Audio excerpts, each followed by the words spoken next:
इस वीडियो में हम बात कर रहे हैं पल्मोनरी एम्बोलिज्म के बारे में, जो कि एक बहुत ही लाइफ थ्रेटनिंग कंडीशन है। Here I am drawing a patient who is having pulmonary embolism. ये है उसका heart, inferior vena cava, lungs, this is inferior vena cava in blue and this is aorta in red. कुछ sign and symptoms, main sign and symptoms हैं आपके pulmonary embolism के। First of all dyspnoea, pleuritic chest pain, tachycardia, hypotension and DVT with swollen legs and mainly pain in legs. तो जो DVT है वो बहुत ही लाइफ थ्रेटनिंग कंडीशन है। इस कंडीशन में ये कंडीशन स्टार्ट होती है अप्रॉक्स 90 to 95% थ्रू थ्रोम्बोसिस और through clot in your veins of legs की वेन के अंदर क्लॉट होने की वजह से ही होता है। और कुछ मेन रिस्क फैक्टर्स हैं इसके, such as first is surgery, any kind of surgery, mainly major abdominal and pelvic surgeries and orthopaedic surgeries and obstetric conditions हैं इसकी, pregnancy and cardiorespiratory conditions such as COPD, congestive heart failure. Lower limbs के अंदर जो problems हैं, these are varicose veins, fractures and malignant diseases. Increasing age is one of the risk factor and immunity and thrombotic disorders. जैसे मैंने बताया 90 to 95% जो cases हैं वो थ्रोम्बस फॉर्मेशन की वजह से ही थ्रोम्बस एम्बोलाई फॉर्म में कन्वर्ट हो जाता है, एम्बोलाई फॉर्म करता है। तो हम थ्रोम्बोटिक डिसऑर्डर्स के बारे में ही इसमें बात करने जा रहे हैं, क्योंकि यही अप्रॉक्स 90 to 95% जो केसेस हैं वो थ्रोम्बोटिक डिसऑर्डर्स की वजह से ही अराइज होते हैं। और वो मेनली है सोर्स ऑफ पल्मोनरी एम्बोलिज्म जो आपका डीप वेन्स में होता है। जो कॉमन वेन्स हैं आपकी लेग्स की वो है आपका such as external iliac vein, second is your femoral vein, femoral vein के बाद है आपका deep femoral vein, popliteal vein and posterior tibial vein. और जो लेस कॉमन वेन्स है लेग्स में वो है right sided veins and gonadal veins, right side heart failure की वजह से, uterine veins and greater saphenous veins. ये दो पार्ट्स में डिवाइड की गई हैं। पल्मोनरी एम्बोलिज्म का जो सोर्स है वो है कॉमन वेन्स, जहाँ पे आपका ज़्यादा मेनली ये क्लॉट जो है थ्रोम्बस जो फॉर्म होता है, और जो लेस कॉमन है वो अलग से डिवाइड की हुई हैं। कॉमन में एक्सटर्नली ईलियक, फेमोरल, पॉप्लिटियल, पोस्टीरियल, टिबियल जो है ये सारी आर्टरीज वेन्स इन्वॉल्व हैं। तो यहाँ पे हम कट सेक्शन देख रहे हैं एक थ्रोम्बस का। This is clumping of red blood cells in the your veins, leg veins. यहाँ पे मैं इस सेक्शन दिखा रहा हूँ जिसके अंदर आपको ये थ्रोम्बस जो है, थ्रोम्बस का इंटीरियर सेक्शन से एक व्यू शो हो रहा है जहाँ से ल्यूमेन जो है वो ब्लॉक हो गया है। तो क्लॉट फॉर्मेशन का आपका वेन्स के अंदर जो मेन कॉज है, इवन कहीं पे भी बॉडी में, वो डिनोट किया जाता है, वो क्लासीफाई किया जाता है। और उसका जो मेन कॉज है दैट इज़ वर्चॉज और वर्कॉस ट्रायड। वर्कॉस ट्रायड और वर्चॉस ट्रायड के अंदर तीन मेन जो फैक्टर्स हैं वो रिस्पॉन्सिबल हैं वर्कॉस ट्रायड के लिए। सबसे पहले हम देख लेते हैं, ये है रेड ब्लड सेल्स जो कि क्लम्प हुई हैं with some platelets, and main is fibrinogen protein जो कि कन्वर्ट हो जाता है फाइब्रिन में थ्रोम्बिन 2A फैक्टर की वजह से। Fibrin threads, many fibrin thread, जिसकी वजह से ये जो क्लॉट है ये और ज़्यादा स्ट्रॉन्ग और स्टिफ हो जाता है। तो अब हम बात करते हैं कि कॉज बनता कैसे है, क्लॉट कैसे बनता है आपकी लेग वेन्स के अंदर। तो इसका जो मेन कॉज है that is Virchow's triad. Virchow's triad का फर्स्ट जो कंपोनेंट है that is abnormal blood flow और absence of blood flow. Abnormal blood flow means stasis और टर्बुलेंस, धीरे फ्लो करना या ज़्यादा फ्लो करना। Second is hypercoagulability such as thrombophilia and third is altered vessel wall, any injury in the blood vessel wall। इसके जो thrombus form होता है गाइस, उसके कुछ फेट्स हैं, 5 फेट्स के बारे में हम लोग यहाँ पे बात करें इस वीडियो में। 5 फेट्स हैं जो थ्रोम्बस फॉर्मेशन के बाद आकर होता है। फर्स्ट इज़ रेजोल्यूशन, जिसमें खुद पे खुद ही ये जो क्लॉट है ये डिज़ोल्व हो जाता है with in the when. Second is propagation. Propagation के अंदर ये जो क्लॉट है जैसे यहाँ पे शो हो रहा है वो डेवलप करता है। एंड सेकेंड इज़ एम्बोलिज्म, जब आपका ये जो थ्रोम्बस है वो उस ल्यूमेन से, उस ल्यूमेन में उस सरफेस से डिटैच हो जाता है। रिकैनलाइजेशन, जिसके अंदर कई सारे पाथवेज बनते हैं। ऑर्गेनाइजेशन, मतलब जब आपका ये जो क्लॉट है ये लेयर्स के अंदर ही सेटल डाउन हो जाता है, दैट इज़ योर ऑर्गेनाइजेशन। ये हैं 5 fates of any thrombus in the deep veins. तो जब ये थ्रोम्बस फॉर्म हो जाता है, डिटैच हो जाता है, कन्वर्ट हो जाता है एम्बोलाई में, एम्बोलिज्म के अंदर, तो through inferior vena cava, like मैं यहाँ पे हर्ट ड्रॉ कर रहा हूँ अलॉन्ग विद द लंग्स। तो ये जो एम्बुलेंस है जब ये फ्रीली फ्लो करता है ब्लड सर्कुलेशन के अंदर, तो सबसे पहले ये मूव करता है आपका into right atrium with deoxygenated blood. Right atrium के बाद right ventricle, and right ventricle के बाद ये जो क्लॉट है ये मूव करना स्टार्ट करता है आपका पल्मोनरी ट्रंक में। और स्पेशली पल्मोनरी आर्टरीज़ की जो ब्रांचेस है वो बहुत ही ज़्यादा लाइक पतली होती है, थिन होती है, वो कहीं पर भी लॉज होगा, सच एज लाइक दिस, जैसे ये यहाँ पे लॉज हुआ है, मैं यहाँ शो कर रहा हूँ।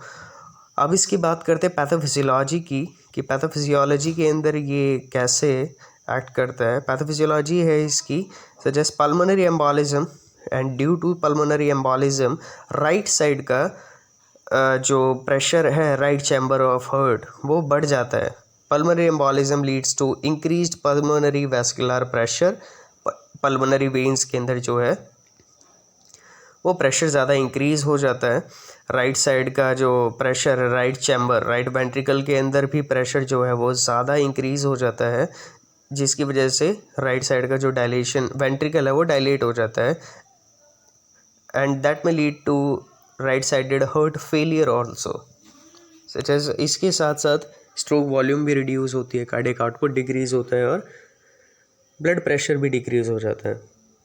ये है आपकी pathophysiology, means pulmonary embolism leads to pulmonary vascular pressure, leads to right ventricular pressure, leads to right side का heart failure, stroke volume, cardiac output and blood pressure decrease हो जाता है। ये right side, left side of heart में कैसे like effect डालता है, तो कार्डियक आउटपुट जब डिक्रीज़ हो जाएगा लंग्स से, तो बॉडी के कंपनसेटरी मैकेनिज्म के थ्रू सिंपैथेटिक जो लाइक चैनल्स हैं, जो फंक्शन है वो स्टार्ट हो जाता है, and that may lead to sinus tachycardia, मतलब एक्सेसिव लाइक रेस्पिरेशन बढ़ जाता है ताकि ऑक्सीजनेशन पूरी हो सके, और वेजोकंस्ट्रिक्शन हो जाता है। Vasoconstriction that may leads to like main function है उसका वेजोकंस्ट्रिक्शन का ब्लड प्रेशर को बढ़ाना। लेकिन जब आपका पल्मोनरी लंग्स से पल्मोनरी आर्ट वेन्स के थ्रू जब प्योर ब्लड ही नहीं आएगा, क्योंकि कार्डियक आउटपुट कम है हमारे बॉडी में ड्यू टू पल्मोनरी एम्बोलिज्म, तो वेजोकंस्ट्रिक्शन भी लाइक फेल हो जाता है इस टाइम पे, और ये मेनली लेफ़्ट साइड पे इफ़ेक्ट डालता है आपका वेजोकंस्ट्रिक्शन की वजह से। अब बात कर लेते हैं रेस्पिरेटरी जो ऑर्गन है उसके अंदर ये कैसे एम्बुलेंस इफ़ेक्ट डालता है। तो hair I am drawing pulmonary arteries in blue and veins in red. This is alveoli. Ventilation denoted by V means air in and out from lungs, कितनी अंदर आ रही है एयर और कितना बाहर जा रही है, and like perfusion is blood coming in and going out from the lungs after purification.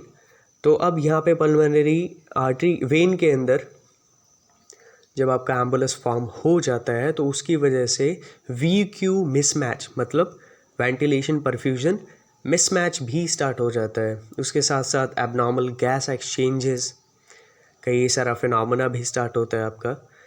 इसके साथ ये जो अभी रेस्पिरेटरी सेंटर में है, pulmonary embolism leads to obstruction in the pulmonary vein, leads to V Q mismatch and inflammation in the pulmonary when.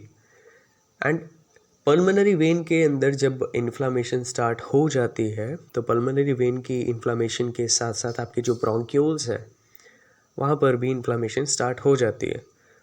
तो so guys, ventilation is air coming in and out of the lungs. कितनी air आपके lungs में आ रही है और कितनी बाहर जा रही है, that is ventilation. And perfusion is the blood coming into the lungs for purification and going out from the lungs after purification. तो VQ मिसमैच हो जाता है एंड VQ मिसमैच की वजह से हाइपोक्सीमिया स्टार्ट हो जाता है ब्लड के अंदर एंड हाइपोकैप्निया मतलब decrease in carbon dioxide results in respiratory alkalosis की कंडीशन आपकी बॉडी के अंदर स्टार्ट हो जाती है हाइपोकैप्निया के बाद. Hypoxaemia is lack of oxygen in your blood. तो ये एक जनरल ओवरव्यू है signs symptoms and risk factors, sources, उसकी पैथोफिजियोलॉजी. तो अब इसको डायग्नोस कैसे करते हैं, तो इसके डायग्नोस्टिक और इन्वेस्टिगेटिव जो फीचर्स हैं, जो इन्वेस्टिगेटिव टेक्निक्स है, उसके अंदर सबसे पहले आपका चेस्ट एक्सरे आता है. तो गैस चेस्ट एक्सरे कई सारी कंडीशंस को डायग्नोस करने के लिए किया जाता है, such as usually normal conditions. And जो दूसरा है वो आपका उसके अंदर आता है आपका कई सारा चेस्ट इन्फेक्शन की वजह से, सच एज निमोनिया, नीमोथोरैक्स, इनकी वजह से इनके लिए भी एक्सरे किया जाता है. तो मेनली पल्मोनरी एम्बोलिज्म के अंदर कौन कौन सी फाइंडिंग्स आपको पता चलेंगी इन चेस्ट एक्सरे. मेनली है आपका जो पल्मोनरी वेन्स हैं जिनके थ्रू पल्मोनरी जो आपका आर्टरीज़ हैं जिनके थ्रू आपका इम्प्योर ब्लड लंग्स में प्यूरिफिकेशन के लिए जा रहा है, वो एनलार्ज हो जाती हैं, वो स्वेलअप हो जाती हैं, स्वेलिंग आ जाती है उनके अंदर due to clotting. And wedge shape opacity आपके लंग्स के अंदर शो होती है क्योंकि वहाँ पे नेक्रोसिस स्टार्ट हो जाता है. और आपका जो डायफ्राम मसल है ये थोड़ा सा एलिवेट हो जाती है, ऊपर की तरफ चली जाती है आपका डायफ्राम मसल जो है. And second is fluid accumulation in your pleural cavity. ये चार चीज़ें हैं आप जो चेस्ट एक्सरे के अंदर देखते हैं. एंड जो ECG है, ECG यूजुअली नॉर्मली जो कई सारी कंडीशंस में किया जाता है, कई सारी कंडीशंस को डायग्नोस करने के लिए. तो इस पल्मोनरी एम्बोलिज्म में ECG कैसे डायग्नोस करता है कि कैसे लाइक फाइंड आउट कर सकते हैं आपकी पल्मोनरी एम्बोलिज्म है. तो मैं यहाँ पे नॉर्मल एक ECG ड्रॉ कर रहा हूँ. This is your normal ECG with P wave. Here it is your P wave, Q wave, R wave and S wave. This is your T wave. तो ये है आपका क्लास इंटरवल. ये है आपका R2R जो डिस्टेंस है जो एक साइकिल के थ्रू होता है, तो ये वो है. But in pulmonary embolism sinus tachycardia जो कि 49% केसेस में होता ही होता है, जिसमें आपका जो R2R वेव और you can say P2P wave का जो इंटरवल है, जो पीक है P से P का, वो डिक्रीज़ हो जाता है, वो कम हो जाता है, ताकि एक जो साइकिल चलती है PQRST की इंटरवल की, उन दोनों के बीच में जो गैप है वो कम हो जाता है. Second is right ventricular strain. Right ventricular strain के अंदर गाइस जो है आपको मेनली शो होगा वो होगा इन्वर्टेड T वेव. आप नॉर्मल जो ECG है उसके साथ इन बाकी ECG को कंपेयर कर सकते हैं कि जो T वेव है वो इन्वर्ट हो जाती है. इन्वर्टेड T वेव आपको दिखाई दे जाती है इन 34 to 40%, 35 to 40% केसेस के अंदर आपको ये शो हो जाती है. And next is like your in S1 आपका जो PQRS जो इंटरवल है, वो जो आपका R इंटरवल है वो थोड़ा डीप इन्वर्ट हो जाता है. और मेनली अगर एक वर्ड से डिनोट करें तो ये डीप हो जाती है आपकी जो S वेव है, S और RS वेव जो है. नेक्स्ट है आपका इसके अंदर जो थर्ड लीड पे आता है वो आपका Q वेव जो है वो डिप्रेस हो जाता है वो. नेक्स्ट है इसका डायग्नोस्टिक इवैल्यूएशन जो मेन है, that is CT pulmonary angiogram. CT pulmonary angiogram mainly gold standard है. और जो लास्ट है जो मेन है that is VQ perfusion scanning. ये इस टाइम पे अभी यूज़ नहीं होता. बैक साइड इकोकार्डियोग्राम करते हैं आप पेशेंट का, एंड इकोकार्डियोग्राम के साथ D डायमर ऐसे भी आप पेशेंट के ब्लड टेस्ट से चेक कर सकते हैं, जिसके बारे में अभी इस वीडियो में हम लोग थोड़ा ज़्यादा बात नहीं कर रहे हैं. इसके नेक्स्ट पार्ट में हम लोग इसके बारे में देखेंगे. Thanks for watching this video.